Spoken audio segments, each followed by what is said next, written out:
Welcome to the dumbest smart guy podcast on the planet. This is the Central Unintelligence Podcast.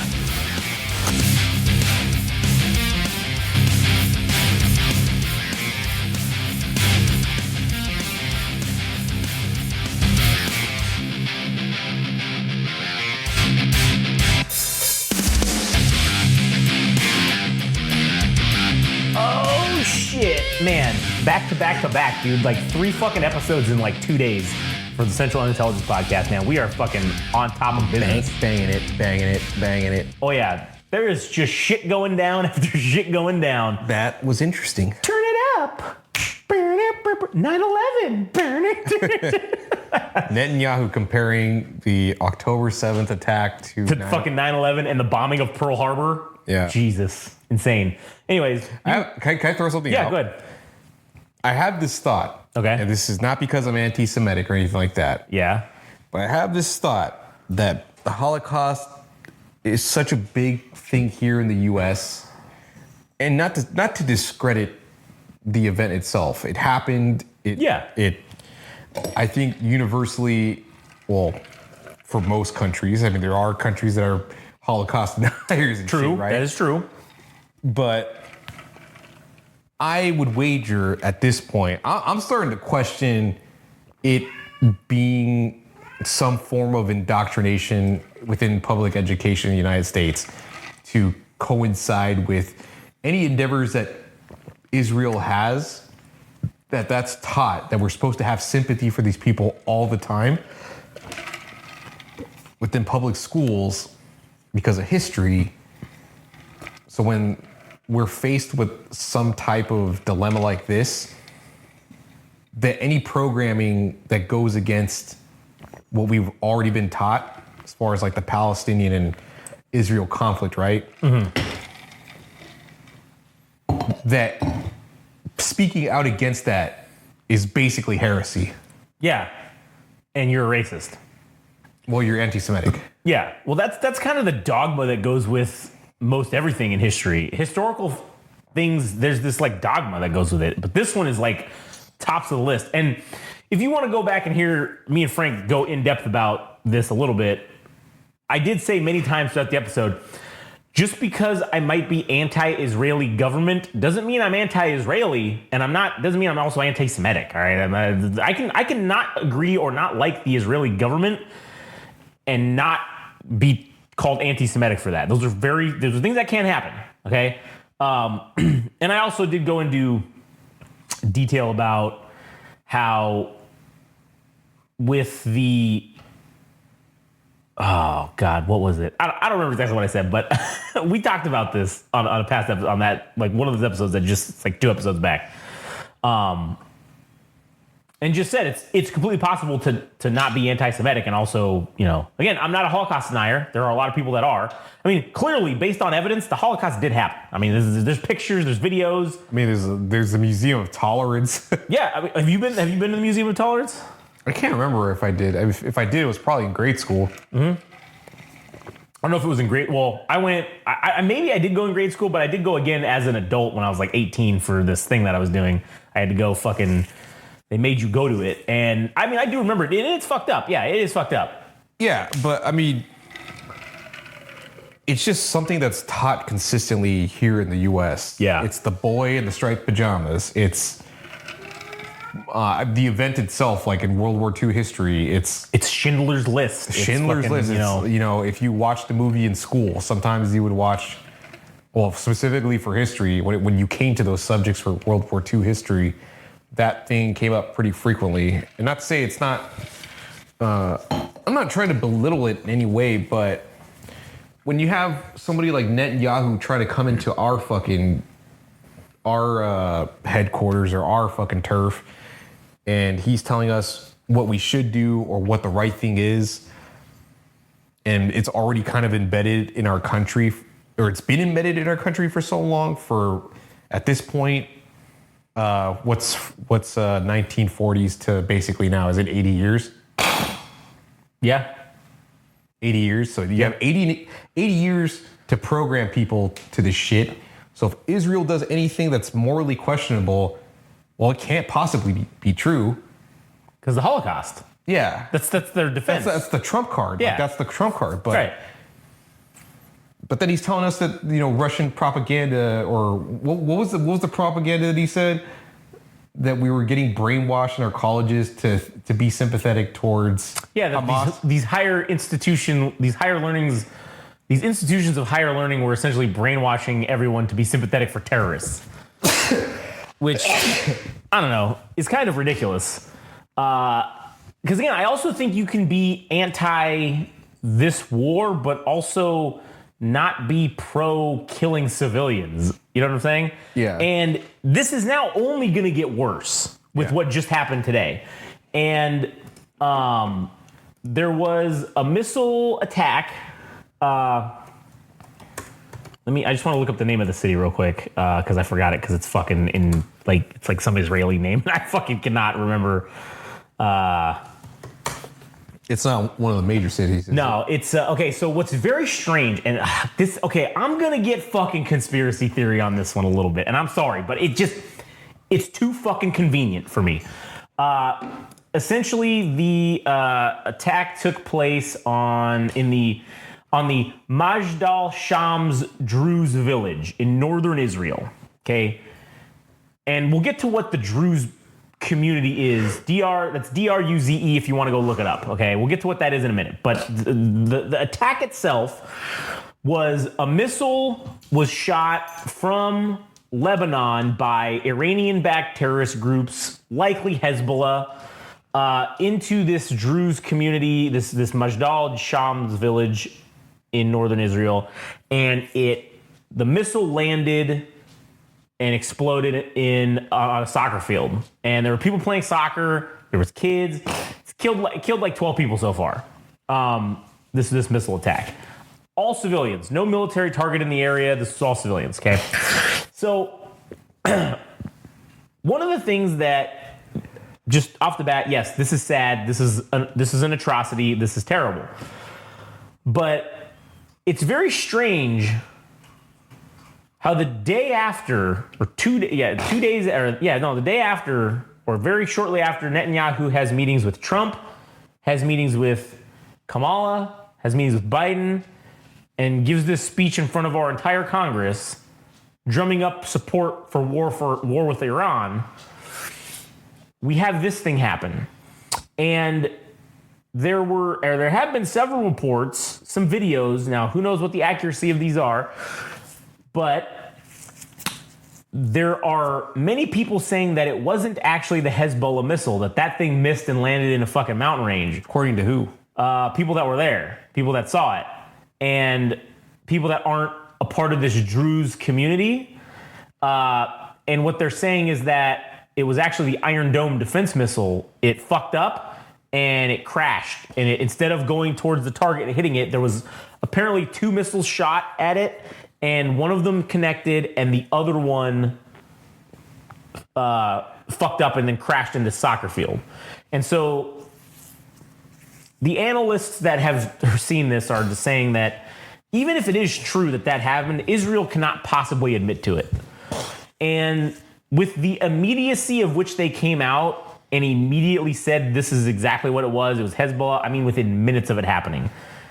The ambulances hadn't even gotten there yet, and the Israeli government's putting out a statement. Hezbollah did this.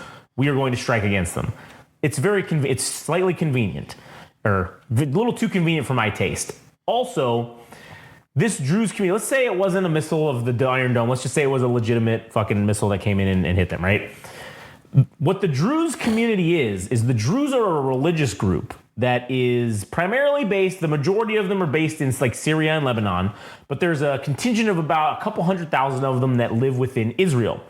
And the Druze religion is very tight-knit, it's very held to the chest. There's not a ton of info out there because the Druze do not allow anyone outside to join the religion. The only way you can become part of this is if you are born into it. And there's not a lot of information out there about the Druze, but the information that's out there, they speak Hebrew, They are kind of this weird amalgamation of Christianity, Muslim, and or Christianity, Islam, and Judaism. They're like this weird amalgamation of the three. And so technically they're not Jews. So would the Israelis maybe let a missile through because they knew it was coming here so they could get the go-ahead to fully invade Lebanon and further entice Iran to fucking do something and then potentially cause a full-scale war between Israel and Iran? Therefore, we would have to jump involved and get into it. I don't know. It sounds like that makes sense to me on a conspiracy level. If you had to have some sort of attack that you let happen, again, we knew, it's documented throughout our own history. We knew Pearl Harbor, we knew the Japanese were going to attack it. We moved out a bunch of shit that we weren't willing to sacrifice prior to it and didn't tell anyone and let it be attacked because we needed to go to war and enter World War II. And this was the excuse that we used. October 7th was also a day that could have been prevented as well. Again, likely the goddamn it, the Israeli intelligence service, Mossad. Mossad is pretty much well known as the #1 intelligence agency on the planet, better than the CIA even. And you're going to tell me that they had no fucking idea this was going to happen? I don't believe it. I don't believe it at all. I believe that they knew and they allowed it to happen because this is what lets them do these things. Retaliation always works. It's always a great excuse to do some shit. So Netanyahu was over here. I forget what the guy's name is, the Israeli president. He was over at the Olympics in Paris. As soon as this happened, they both immediately called their planes up and they left. Netanyahu said, the second I get back to Israel, I'm convening the war cabinet and we are going to strike. Within a couple hours of that, the Israeli government said that they are now fully in place and prepared for a full ground assault in the Lebanon. And they immediately also started conducting airstrikes into Lebanon, essentially softening the target for a likely ground invasion. So Israel says they're going to respond heavily. A lot of top officials in the Israeli government were calling for the direct assassination of a Hezbollah guy who's kind of like their Secretary of State of like Hezbollah. They were calling for an immediate assassination of this dude as retaliation for this. So it's very interesting to see that all happening so very quickly. And like I said, the conspiracy guy inside of me is like, red flags are popping up all about this. I think that the Israelis might also be seeing like, okay, if Trump is going to win or if Kamala is going to win, one of them is not going to support us potentially, or one of them is going to, like, for sure.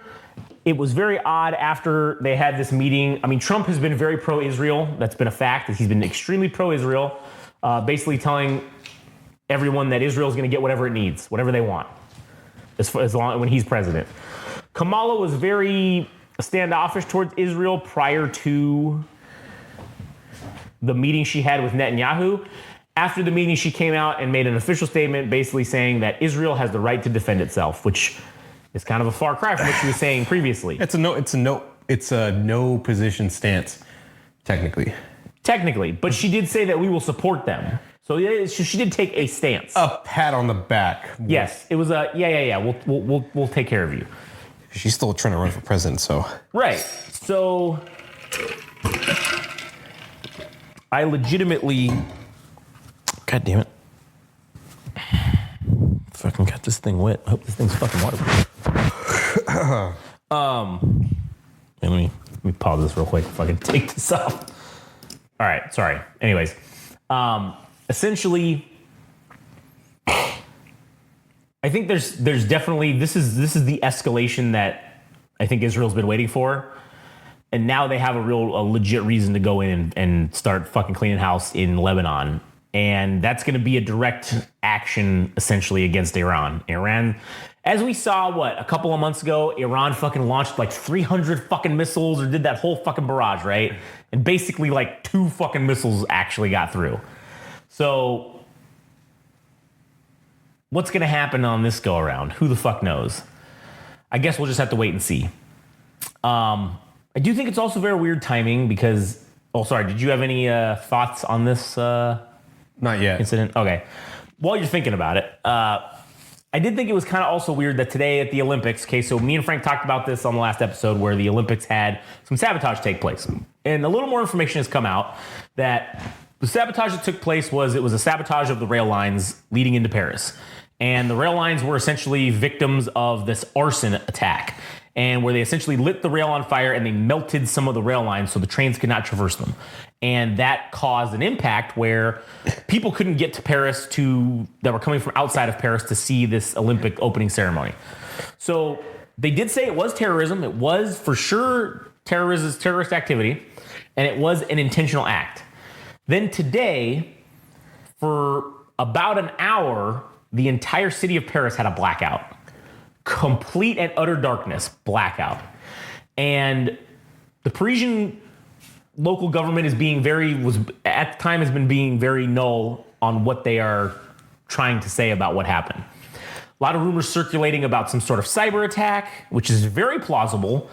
Also, no one has been able to rule out actual physical sabotage. Now, I would say that maybe physical sabotage could probably be ruled out because of the quickness by which the problem was fixed.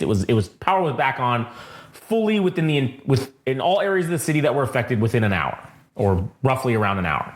So that implies to me that physical sabotage was likely not a factor, because if physical sabotage were to take place, you'd have to replace generators, you have to replace lines. That would require getting guys out there with equipment. That's going to take much longer than an hour. I don't know how it works over there, but at least here in Southern California, anytime there's an issue with a transformer going out or a power line going down, it takes them fucking hours, sometimes even days, to get the problem resolved. So I doubt the Parisian electrical company or whatever is any better than that. I would doubt that highly. So I do think it was likely, my opinion is, based on the facts at hand, it was could have been some sort of cyber attack or some sort of glitch that happened. Who the fuck knows? But it's very weird that this happened, and everyone's been saying, Netanyahu said in his speech to Congress, look what happened in Paris. I told you Iran is going to start doing these sabotage acts, and they're going to start committing acts of terrorism at the Olympics. I told you this. And here it is. Here it's happening now. So That's jumping to conclusions, though. It is. He's assuming. Unless the Parisian government actually finds evidence to suggest it was Iranians or, yeah. Well, I think that Mossad has the intel already. And they said, Netanyahu did say he shared with the French, I forget what the fuck they're called, the French intelligence agents, the French CIA. Mossad shared with them the intelligence that they had regarding these. And they actually, what's funny is the French actually did stop 2 other attacks that were supposed to happen against the Olympic opening ceremony. They stopped 2 other attacks based on this intelligence. But they weren't able to stop this train sabotage. So now, granted, that was a small beans compared to what was supposed to have happened. And who knows what is in store for the rest of these Olympic Games that are in Paris. Already out the gate, day 1, terrorist activity has been happening. So that lends me to believe that there for sure is going to be more things happening. I don't know if it's going to be escalatory actions, if it's going to be more than just nuisance things like causing the trains to fuck up, causing power to go out, or if it's going to be, we're going to show up and do the No Russian mission from fucking Call of Duty 2 at the Olympics and just start shooting everybody. Who knows what the outcome is going to be? But it's not out of the realm of possibility, I don't think. So that's just my personal opinion on the issue. Again, I do think Israel is gearing up, and they are getting ready to go straight into fucking Lebanon and handle their business. I think that we have already basically given them the green light to do this shit, and they're going to go in and do it. I just hope that they don't get themselves into a situation that they can't bail themselves out of, because if that's the case, we will go in and bail them out. What's the population of Israel? Israel population, 9.5 million people. That's like 5 times the size of... Actually, what is the population of Los Angeles? Los Angeles. It's probably like 3 million, right? Population. Yeah, 3.8 million. The city of Los Angeles. Yeah. Los Angeles County has the same as Israel. It's 9.7, basically it's 9.7 million. Jesus. So one county in one state has the same population as the entire fucking country of Israel. Yeah. Why would they want to pick a war, dude? They don't have that many people to fucking begin with. No, they don't. Lebanon has 5.4 million people in its population. But they also have 9.5 million people that are actually... I mean, everybody serves time. Right. So everybody's an active member of the armed forces. Right. Syria's population, 22.1 million people. Who? Syria, the other nation that they're going to fuck with. So that's a total of 30-ish million people, a little over 30 million. Yeah. If Iran gets involved, 88.5 million people. Iran. Okay, what about Lebanon? Lebanon had... Well, it doesn't really matter what the number is, but you can say it anyways. Yeah, 5.5 million. That's a heavy fucking wager of fucking lives to throw at Oh, yeah. at the northern border of Israel. Additionally, what's interesting... But who the fuck knows? I mean, it's maybe like 10 men die of Lebanon versus 1 Israeli because they're equipped to the fucking teeth. Yeah. But as I've said before regarding Ukraine, there is a number at which technology doesn't matter anymore. Everything, excluding nuclear weapons, there's a number in warfare that exists that no matter what technology you have, if they throw a sheer number at you, you will not be able to repel that. And there's a number. I don't know what it is. Could be 20 to 1, could be 30 to 1. It depends on the technology you're using. It depends on what you have. Now, for the Israelis having U.S. air support, that number's likely a lot higher than what it would be for the Ukraine and the Russians, because the Ukraine doesn't have U.S. air support. So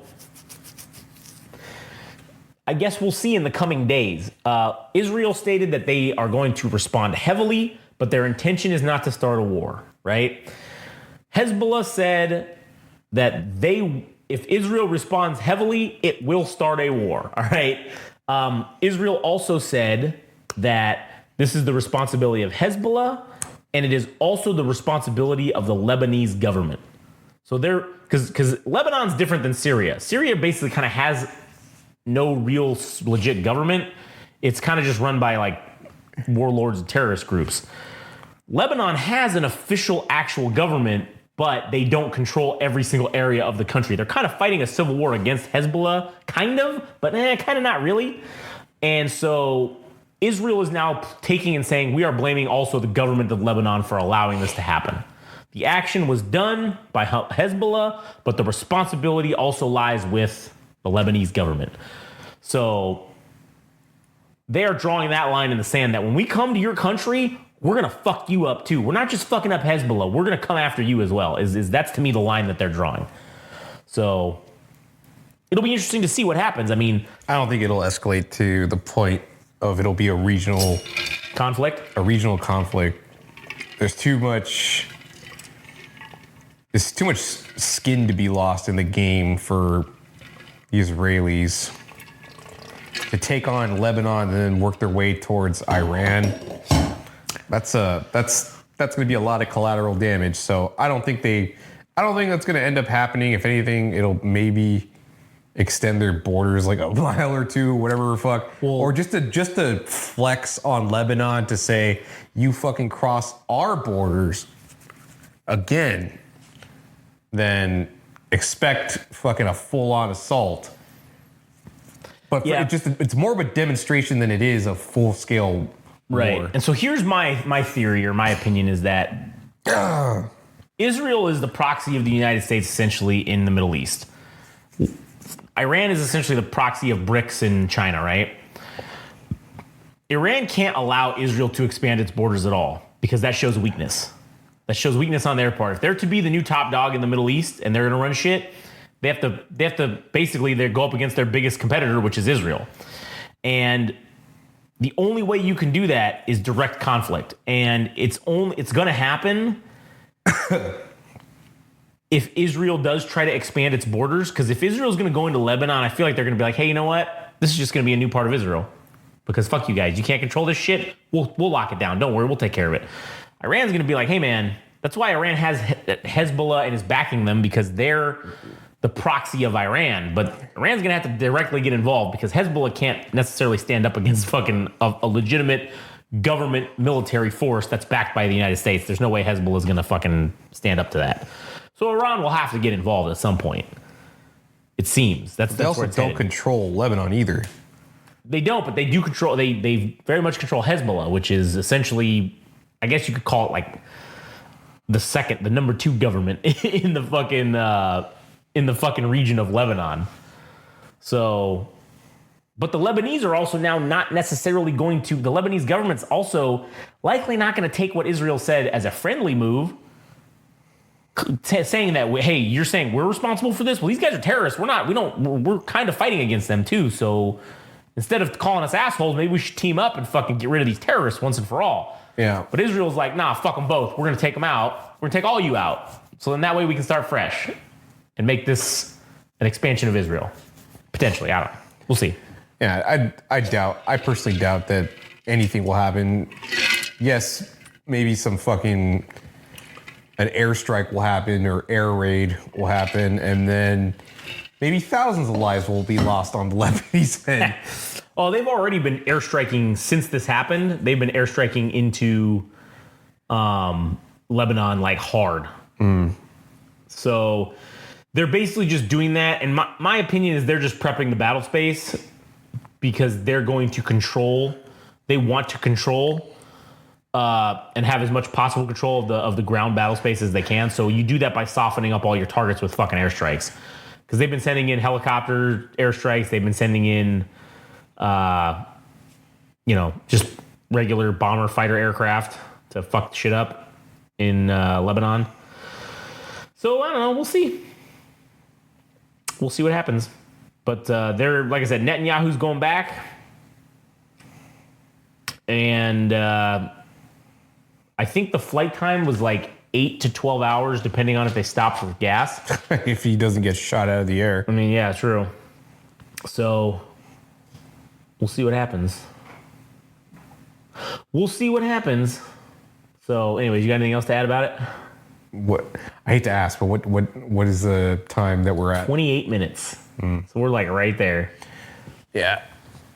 Fuck, man. Well, Also, I don't think it's any different from any of the other situations. I mean, dude, there's been plenty of attacks from multiple fronts, especially from like fucking, what was it? Where are the Houthis fucking primary? Yemen. That's Yemen, right? that's their space. Yemen, yeah. And the Yemenis or the Yemeni, is it Yemeni? I think it's Yemeni. The Yemeni government, they're also fucking like It's a shit show. It's Somalia, yeah. and fucking in the Middle East. Essentially. So, But yeah, they've been attacked by numerous groups altogether. And yeah, I mean, the response to the Houthis was like finding out where their coordinates were and airstriking them as well. Yeah. So I almost don't expect anything more than what the precedent that they've already set in prior fucking engagements, I guess you could say. So, I mean, will it turn into a regional conflict that all Middle Eastern countries will be invested in? I hope not, because I don't think anybody wins in that situation, especially not fucking Israel bullying around with their 9.5 million people. I mean, they're surrounded by enemies, so it's like, what good is going to come of it? yeah, basically nothing. It's only going to get worse. In my opinion. But I guess we'll, like I said, we just have to wait and see what happens. No news really coming out right now of any additional things happening. So I guess the next time we will talk is Wednesday. So we'll see. We'll have an update on this. I'm sure something will have happened by Wednesday. 4 days. Yeah, 4 days. Anything could happen in 4 days. So anything could happen. True story. So, anyways, all right. You got anything else to add? nope. All right, cool. Let's get the fuck out of here. Anyways, thanks for listening. Go to GameRageMagazine.com. You hear all other podcasts. You go to @GameRageMagazine on Instagram and TikTok, @GameRageMag on Twitter/X. You can also go to @GameRageMagazine on YouTube and hear everything that we have available on YouTube in one simple fucking location. It's very easy, very simple. All the podcasts are there. You can also go to check out All Gas No Trash, which is also on the YouTube channel. You can go to @AllGasNoTrashOfficial. And you can follow Adam there and hear all of his wonderful shit he says about music. So anyways, that'll do it for us on this one. We'll catch you on the next one.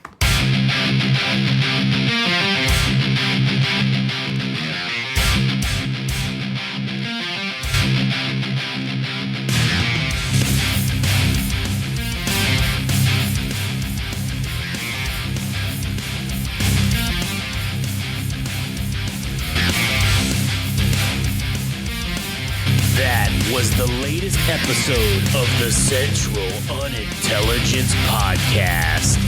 Don't forget, subscribe and like on Instagram and TikTok @Game Rage Magazine.